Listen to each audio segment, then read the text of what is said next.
Okay, so in this project, we will be using two different sets of code for our two different argons. We have the read switch argon and the button argon. For the read switch argon from this diagram, you can see that we are using the D2 pin and the D0 pin. Okay, so at the start of our code, we have to include the math H library. Next, we need to define all of our variables. So first, we're going to be defining the read switch as the D2 pin. We're going to be defining the radius of the wheel used on our bike as 12.5 inches. We're going to be using circumference. We're going to be using total time. We're going to be using speed. We're going to be using a timer. We're going to be using the ground pin, which we initialized to the D0 pin. And we're also going to be using the D7 LED in this project.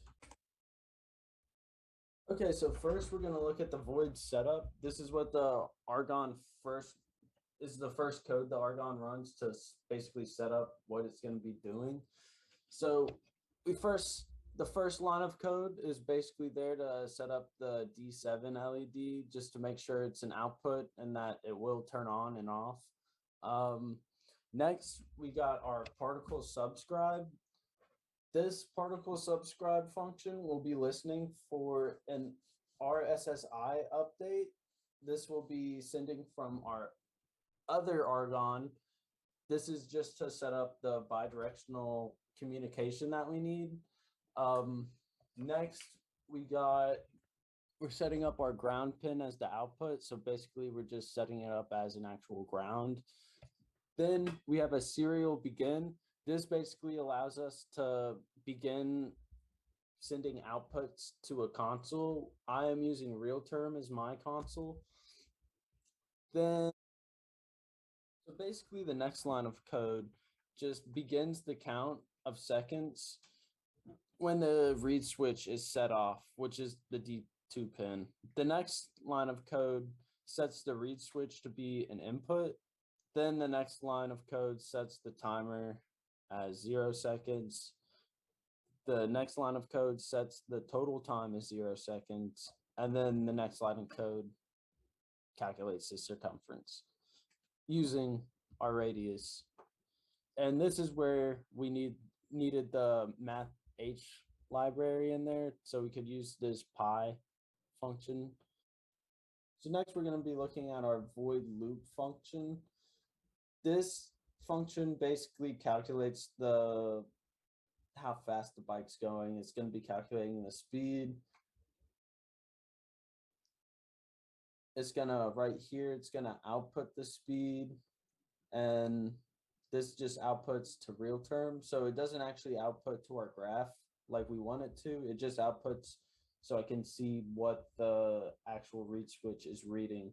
And then outside we have it delaying every 30 seconds to publish the speed to the particle cloud, which our button Argon will be listening for. It'll be listening for a particle publish speed. Now, if we look at that code,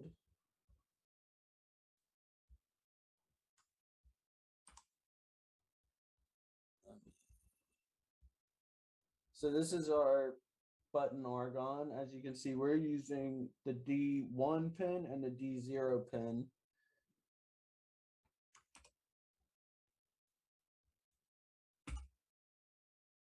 For defining the variables at the top of the function, we said the button is equal to the D1 pin. We said our ground pin is equal to the D0 pin.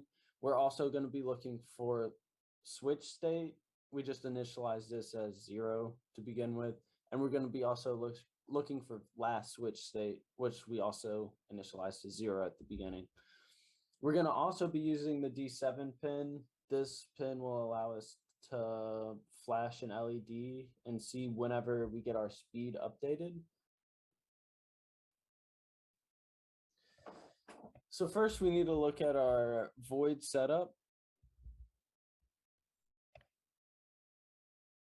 The first line of text in this function will be setting up the LED the D7 LED.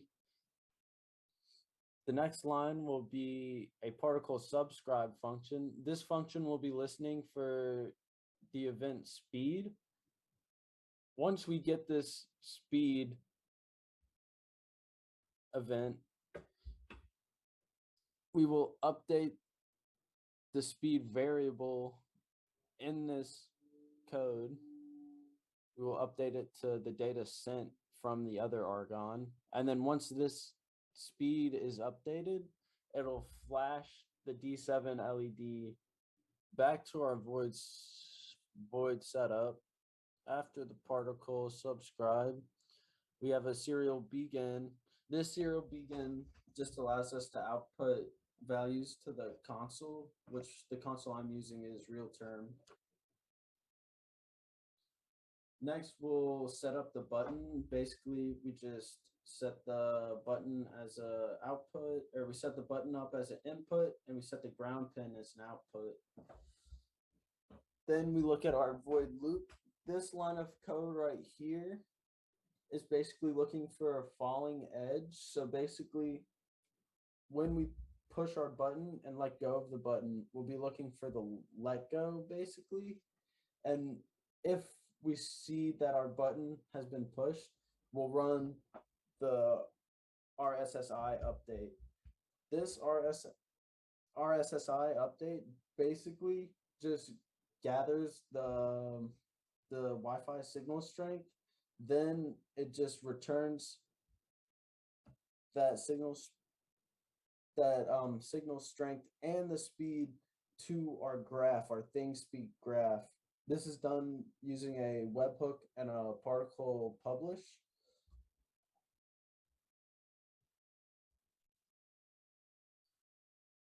So back to the read switch Argon code, one thing I forgot to explain was that this Argon is listening for an RSSI published event. It's listening using a particle subscribe function, and whenever it hears an RSSI update, this Argon will print the event name, and then it'll print the event data, and then it'll just flash an LED letting us know that the data was sent to the graph, the thing speed graph. This is a photo of the button Argon, how we set it up. This is a photo of the Argon connected to the read switch. And then this is a photo of the Argon connected to those read switches. Those read switches are connected to the bike. From this video, you can see that I attached the Argon to the bike. I apply a speed to the wheel, and we start calculating our speed. Our Argon on the bike will send that speed value to the particle cloud, where our button Argon will subscribe to that speed value, update that speed value, and then it'll flash the D7 LED letting us know that the speed value is updated, and we can push the button that sends our data to the thing speed graphs. Once that button is pushed, a D7 LED on the bike Argon will flash, letting us know that the data has been sent back to the graphs.